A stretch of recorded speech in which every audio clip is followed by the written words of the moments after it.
ప్రభు రాకడ ఎప్పుడు అనేది తెలుసుకోవద్దు, తెలుసుకోవాలి అనుకోవద్దు. అది ఎవరికి తెలియదు, మనుష్య కుమారుడు కూడా తెలియదు. తెలియాలని నువ్వు అనుకోవద్దు. అలాగ అనుకుంటే నువ్వు ఒక పందివి అని మాట్లాడాడు ఒకడు. వాడు పెద్ద పంది. మళ్ళీ నేను కూర్చొని మాట్లాడాలండి. వాడితోనే మాట్లాడతాను నేను. వాక్య జ్ఞానము లేదు, ప్రత్యక్షత లేదు, సంస్కారం లేదు, నేను మాట్లాడాలా? అసలు ప్రభువు రాకడ ఉజ్జాయింపుగా ఎప్పుడు అని నీవెప్పుడు తెలుసుకోవద్దు. ఎప్పుడైనా రావచ్చు ఆయన అనుకుంటూ ఉండాలట. అదే నిజమైతే మత్తయి సువార్త 24:3 శిష్యులేమడిగారు? ఆయన ఒలీవల కొండ మీద కూర్చుండి ఉన్నప్పుడు శిష్యులు ఆయన యొద్దకు ఏకాంతముగా వచ్చి, ఇవి ఎప్పుడు జరుగును? నీ రాకడకు సూచన, యుగ సమాప్తికి సూచనలేవి అని అడిగిది. అప్పుడు ఆయన సూచనలు గీచనలు ఏమీ లేవు. సూచన గీచన మీరు అడగొద్దు. అడిగితే మీరు పందులు. నేను ఎప్పుడైనా రావచ్చు, నా ఇష్టం. మీరెవరు రా అడగడానికి? అది నా తండ్రికి మాత్రమే తెలియదు. ఎప్పుడైనా వస్తా. ఇప్పుడు ఎత్తబడిన తర్వాత నెక్స్ట్ డేనే రావచ్చు, 3 నెలలకు రావచ్చు, 6 నెలలకు రావచ్చు, 100 ఏళ్ళకు రావచ్చు. సూచనలు ఎందుకు అడుగుతున్నారా మీరు? సూచనలు లేవు, ఏమి లేవు. ఎప్పుడైనా వస్తా చెప్పబెట్టకుండా. అట్లా అడగొద్దు. అడిగితే మీరు పందులు అన్నాడా యేసయ్యా? ఈ పందిగాడు అంటున్నాడు. ఆయన ప్రేమగా సమాధానం ఇచ్చాడు. సూచనలు అడిగారు కదా, ఎందుకు అడిగారు? అవి జరిగినప్పుడు ప్రభు వస్తున్నాడని తెలుసుకుందామని. సూచన అంటే అర్థం అదే కదా. సూచన అంటే అర్థం ఏంటి? ఇవి జరిగినప్పుడు ఆయన వస్తాడని తెలుసుకోవాలి. అందుకే యేసు ప్రభు వారి సూచనలన్నీ చెప్పాడు. చెప్పి చెప్పి చెప్పి చెప్పి ఏమన్నాడు? 24:33 ఆ ప్రకారమే మీరీ సంగతులన్నీ జరుగుట చూచునప్పుడు, హల్లెలూయా, ఆయన సమీపముననే ద్వారము దగ్గరనే ఉన్నాడని తెలిసికొనుడి. ఇవన్నీ జరుగుట చూచినప్పుడు ఏమనుకోవాలి? ఈ సంగతులన్నీ జరగడం చూచినప్పుడు ఏమనుకోవాలి? ఆయన సమీపంగా ఉన్నాడు అనుకోవాలి. మరి జరగడం చూడనప్పుడు ఏమనుకోవాలి? ఈ సంగతులు జరిగినప్పుడు ఏమనుకోవాలి? ఆయన దగ్గరలో ఉన్నాడు అనుకోవాలి. ఈ సంగతులు జరగనప్పుడు ఏమనుకోవాలి? ఇంకా దగ్గరలో లేడని అనుకోవాలి కదా. అబ్బే, ఇవి జరిగినా ఆయన దగ్గరలో ఉన్నట్టే, జరగకపోయినా దగ్గరలో ఉన్నట్టే అనుకోవాలి. మరి సూచన ఎందుకు చెప్పినట్టు? అంటే 9 నెలలు నిండినా నొప్పులు వస్తాయి, 2వ నెలలో కూడా వస్తాయా? గర్భిణీ స్త్రీకి ప్రసవ వేదనలాగా అన్నాడు. వీళ్లకు బాగా చదువు ఎక్కువైపోయిందని ఒక గర్వం. అందుకే అంటాడు, జ్ఞాని తన జ్ఞానమును బట్టి అతిశయింపకూడదు. ఏమండి, విద్యా గర్వము, జ్ఞాన గర్వం, మేము బాగా చదువుకున్నామని ఒక గర్వంతో బోల్తా పడుతున్నారు. సూచనలు ఎందుకు చెప్పాడు చెప్పండి? ఈ సూచనలు నెరవేరినప్పుడు మీరేమనుకోవాలి? దగ్గరగా ఉన్నాడు, ద్వారమునొద్దనే ఉన్నాడని తెలుసుకోవాలి. జరగకపోతే కాస్త దూరం ఉన్నాడని అనుకో. అందుకే నేను చెప్తున్నా, 100% ఇవాళ నైట్ ఆయన రాడు.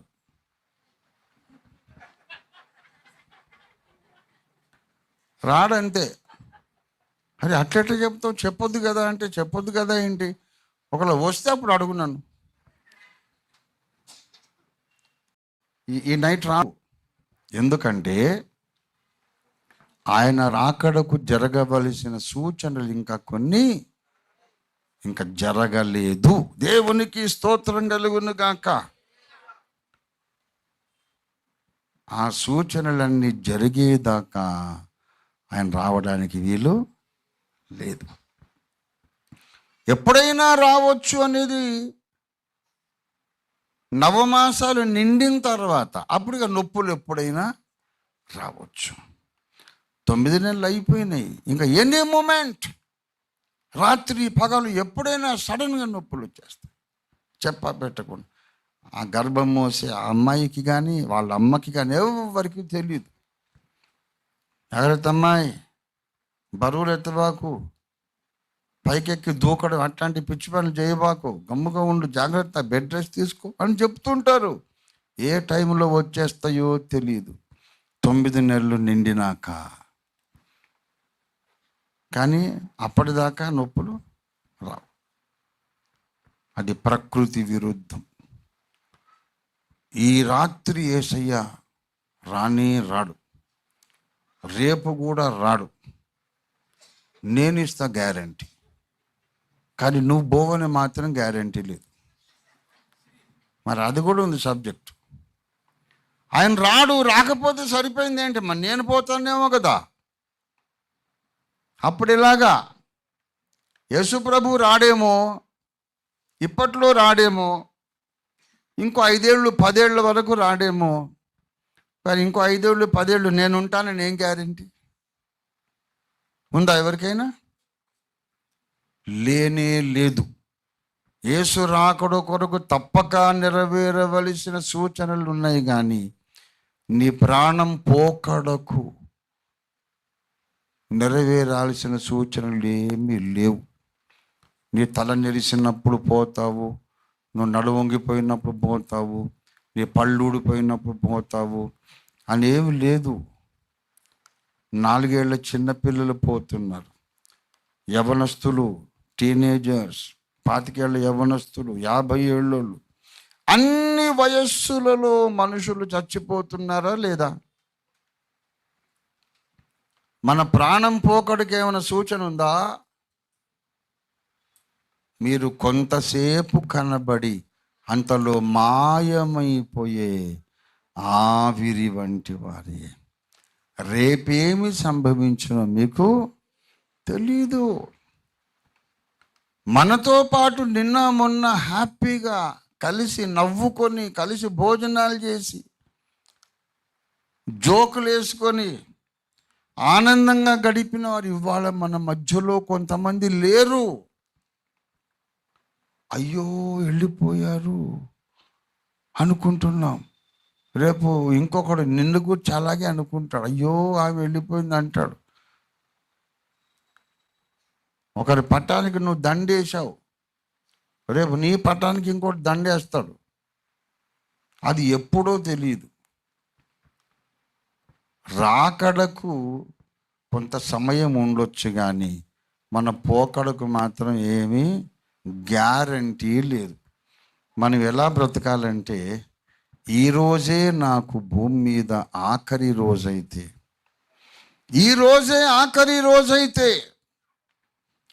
ఈరోజే నేను వెళ్ళి దేవునికి లెక్క చెప్పుకోవలసి వస్తే ఎంత భయముగా, భక్తిగా, పరిశుద్ధంగా జీవిస్తానో అంత పరిశుద్ధంగా ఎప్పటికప్పుడు మనం బ్రతకాలి. దేవునికి స్తోత్రం కలుగును గాక. హల్లెలూయా. ఈ సంగతులన్నీ జరుగుట చూచినప్పుడే మీరు ఆయన రాకడ సమీపమని అనుకోవాలి. అంటే కొన్ని సంగతులు ఉన్నాయి, అందులో కొన్ని అక్కడ, కొన్ని ఇక్కడ, కొన్ని అక్కడ, కొన్ని ఇక్కడ రాయబడ్డాయి బైబిల్లో. అందులో అంత్యకాలపు సూచన, యేసు రాకడకు సూచనలలో ఒక ముఖ్యమైన సూచన కొందరు విశ్వాస భ్రష్టులగుట. అది మన మూలవాక్యం. అంత్యదినాలలో ఇంకొక సూచన ఉంది, మనుష్యుల మనస్తత్వాలు మారిపోతాయి. అది ఇక్కడ కూడా చెప్పాడు, మత్తయి సువార్త 24వ అధ్యాయం 12లో, అక్రమము విస్తరించుట చేత అనేకుల ప్రేమ చల్లారును. ప్రేమలు ఉండవు. ఒకప్పుడు మా చిన్నతనంలో ఉన్నంత ప్రేమలు ఇప్పుడు లేవు. అప్పుడు ఊరంతా చుట్టాలే. ఊరందరినీ ఆంటీ అంకులు అని అనుకుంటే మా అమ్మ తోడబుట్టిన వాళ్ళు ఎవరో, మా నాన్న తోడబుట్టిన వాళ్ళు ఎవరో, బయట వాళ్ళు ఎవరో, ఊరికే వ్యవహారం కొరకు అంకులు అని ఎవరిని అంటున్నామో, నిజంగా మా రక్త సంబంధి ఎవరో తెలియదు. అందరూ మనవాళ్ళే, అందరూ వాడి కులమేదో మతమేదో ఏమీ తెలియదు, పట్టించుకోలేదు, మాకు అవసరం లేదంతే. ఊరందరూ మా చుట్టాలే. ఏ ఇంట్లో పెళ్ళయినా ఊరందరి ఇళ్ళల్లో పెళ్ళయినట్టే. ఏ ఇంట్లో పండగైనా ఊరందరికీ పండగ. అలాగే ఉండేది. భూమి మీద ఒక చిన్న స్వర్గం. అలాంటి స్వర్గంలో పుట్టి పెరిగి వచ్చాను నేను. ఎప్పుడు పక్కనే ఉంటూ కూడా ఏండ్లేళ్ళు హలో అని పలకరించుకోకుండా ఉండేవాళ్ళు ఉన్నారు. ఎందుకంటే మనోడు కాదులే, మన కులం కాదు, మన మతం కాదు, ముందు అవి కావాలి. మీరు ఏ ఊరండి, ఏం చేస్తుంటారండి అని అడిగేవాడు నా చిన్నప్పుడు. ఇప్పుడు మనిషి కలవగానే ముందు మీరేమిట్లు అంటాడు. ఏ కులం అని, అది ముందు కావాలి. సమాజం మారిపోయింది. అనేకుల ప్రేమ చల్లారిపోయింది. అంటే మనస్తత్వములు మారిపోవును. ఈ మనస్తత్వం మారిపోవడాన్ని గురించి ఇంకా విపులంగా చెప్పాడు 2 తిమోతి 3వ అధ్యాయంలో. అంత్యదినములలో అపాయకరమైన కాలములు వచ్చునని తెలుసుకొనుము తిమోతి. ఎలాగనగా మనుషులు స్వార్థ. ఈ స్వార్థం ఎక్కడ ఉంటుంది? ముక్కులో ఉంటుందా, చెవిలో ఉంటుందా? మనస్సులో, మనస్తత్వములో ఉంటుంది స్వార్థం. ప్రేమ చల్లారడం అంటే అది మనస్తత్వంలో ఉన్నటువంటి లక్షణం. ఏమండి? స్వార్థప్రియులు. ఇంకా ధనాపేక్ష ఎక్కడ ఉంటుంది? అది హృదయంలోనే. బింకములాడువారు, ఎందుకు పనికి రానోడు కూడా నా అంత గొప్పోడు లేడని చెప్పుకుంటాడు. అలా బ్రతికేస్తుంటారు జనాలు. రే ఏంటనుకున్నావురా? ఏంటనుకోవాలి? మనిషి అనుకున్నా నిన్ను చూసి మనిషి కావా నువ్వు? నేనంటే ఏమనుకున్నావురా అంట. ఏమనుకోవాలరా? మనిషి కాదా నువ్వు? అబ్బే నా సంగతి నీకు తెలియదు అంటాడు. ఏంట్రా తెలియాలి నీ సంగతి? ఏంటి తెలుసుకునేది? మనిషివి కాదా? ఎవడికి వాడే నేను సామ్రాట్ అశోక అన్నట్టు ఫీల్ అయిపోతాడు. మార్కెట్లో వాడిని నెత్తి మీద రూపాయి పెడితే ఎవ్వడు వాడిని కొనుక్కోడు. ఆ రూపాయి కొరకైనా వీడిని కొనరు. అట్లాంటి వాడు కూడా జ్ఞానము లేదు, ప్రయోజకత్వం లేదు, వాడి వల్ల దేశానికి ఉపయోగం లేదు, కన్న తల్లిదండ్రులకు ఉపయోగం లేదు, వాడు కూడా నా అంత గొప్పోడు లేడని చెప్పుకుంటాడు. బింకములాడు వాడు. ఇంకా అహంకారం. ఇది ఎక్కడ ఉంటుంది? మనస్సులోనే. మనస్సులో చేంజెస్ వచ్చేస్తాయి మానవ సమాజంలో. ఇంకా దూషణ, తల్లిదండ్రులకు అవిధేయత, అది కూడా ఒక మనోవైఖరి. అమ్మ చెబితే వినాలి, నాన్న చెబితే వినాలి అనే బుద్ధి నశిస్తుంది. డాడీ నీకు తెలియదు, నీదంతా చాదస్తం, పాత చింతకాయ పచ్చడి భావాలు, నేను చెప్తాను నువ్వు విను అని ఇంత పోరగాళ్ళు చిన్నోళ్ళు వాళ్ళ నాన్నకు అమ్మకు చెప్తారు. అమ్మ నీకు తెలియదు, ఇప్పుడు తరం మారింది, ఈ జనరేషన్ సంగతి నీకు తెలియదు, నేను చెప్తాను. ఏందిరా నువ్వు చెప్పేది? పెద్దోళ్ళు చెప్పిన మాట వినాలి అనే జ్ఞానం లేదు. తల్లిదండ్రులకు అవిధేయులు. ఇవన్నీ దేనికి సూచనలు చెప్పండి? అంత్య దినములలో, అంత్య దినములలో అపాయకరమైన కాలాలు వస్తాయి.